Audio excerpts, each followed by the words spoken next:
What's good? What's good? It's the one and only, but what do I know? Boxing coming back at y'all with another one, man. So we got Jaron Ennis in the news. Not some good news, some news probably fans are not going to be excited about, but he has been ordered in a rematch against Karen Chukhadzhian, and I know we're not excited about that, but you know the IBF doesn't play about their ranking system, man, their organization. And if he doesn't fight, he will get stripped of the title. So it's kind of something that he has to do if he wants to remain champion. I'd look at it as a stay busy fight, maybe even possibly throwing on an undercard of a big fight, you know. But unfortunately, this is the fight that he may have to take, unless if he can get a unification bout. It's rumors that Eddie Hearn has sent an offer to Mario Barrios, but I doubt that they'll take it. So let's just go ahead and I'm gonna go ahead and get into the articles, and then we'll just make sure you drop your comment, make sure you like, comment, subscribe. Let's go ahead and get into it.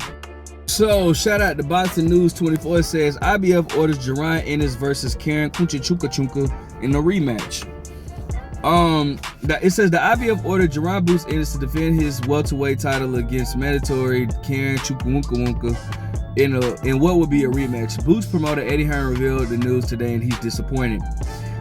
In an interview with Boxing News, Hearn revealed that the IBF ordered Boots, who has the record of 32-0 with 29 knockouts, to defend against Chukhadzhian, who has a record of 24-2 with 13 knockouts. A fighter Ennis defeated last year by a 12-round unanimous decision on January 7th in Washington, D.C. The scorecards were 120-108, 120-108, 120-108. Although Boots defeated Chukhadzhian by a wide score, he couldn't cut off the ring on him and frequently missed attempts by landing big shots, or attempts to land big shots on the Ukraine fighter. Boots was made to look bad in that fight and was widely criticized later by fans, fighters, and the media.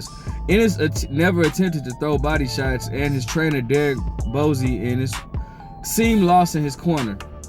A second fight would be a bad move on Ennis' part if it's his only option. Fans don't want to see it, and the chances are high that Chukhadzhian will expose the flaws in his game like he did last time. He didn't expose anything, bro. Like people use that word expose a little bit too frequent, like too loosely.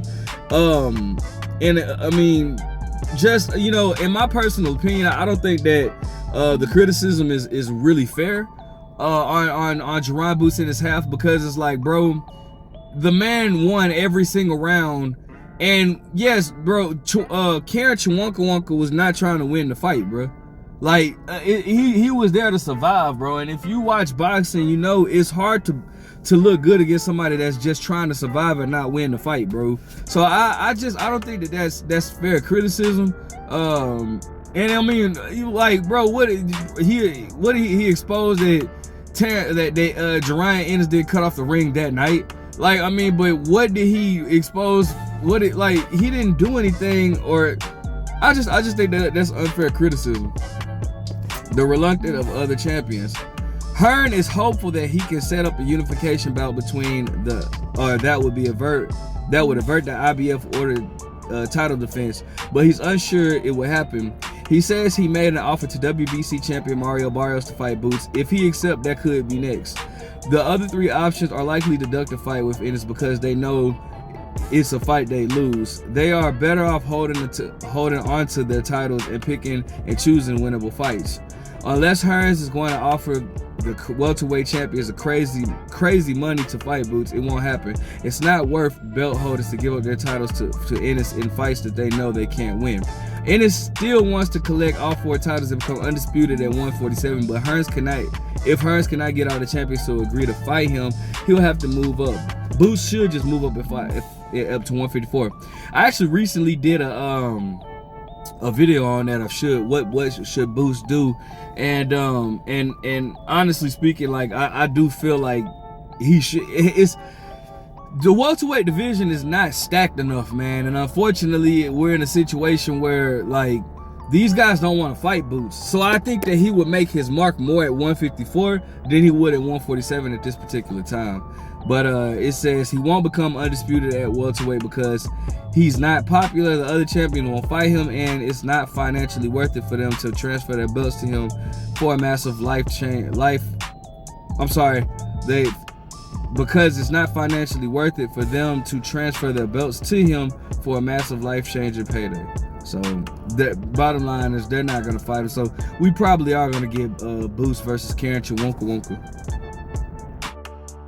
And then this is what Eddie Hearn had to say. I'm not over the moon about it. Jaron Ennis ordered to rematch Karen Chukhadzhian.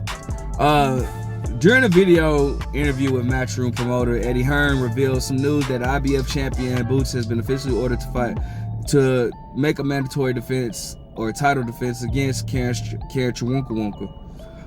The mandatory has been called, and I'm not over the moon about it because it's a good fighter in Chukhadzhian, but it's someone he's boxed before. Hearn said there's nothing we can do in terms of the mandatory that has been called, but we want to make the biggest fights out there.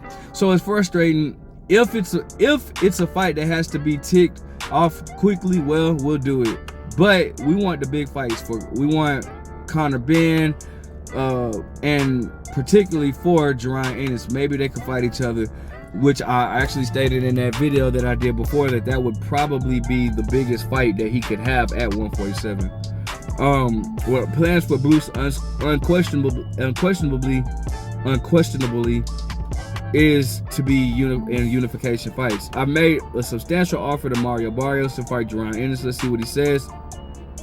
While Hearn looks to bigger fights, it appears a rematch with Chukhadzhian is likely to be placed next.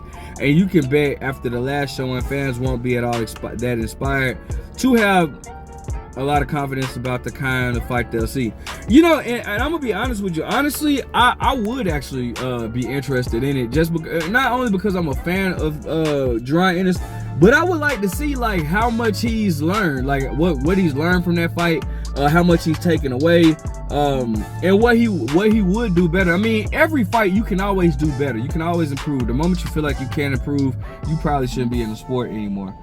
So I don't necessarily think that I'm not excited about Boots versus Chukhadzhian, but I do want to see like what he's learned and how he could possibly be better or get better. So, you know, let's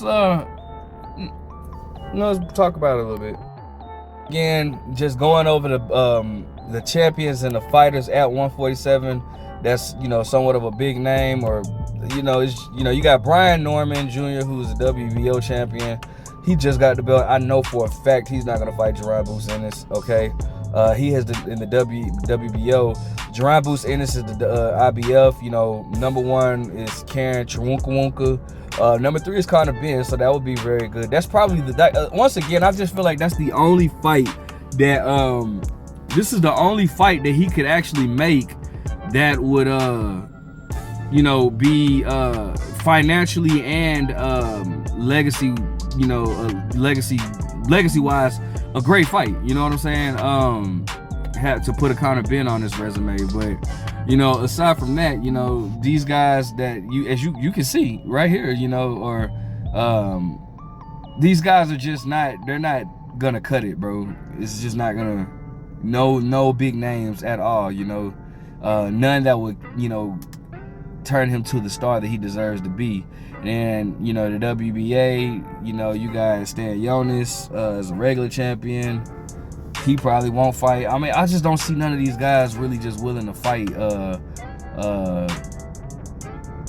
just don't see them willing to fight Jaron Ennis. But then, at super welterweight in the IBF, you got Erickson Lubin, Tim Tszyu, Jesus Ramos. It's a good fight. Xander Zayas.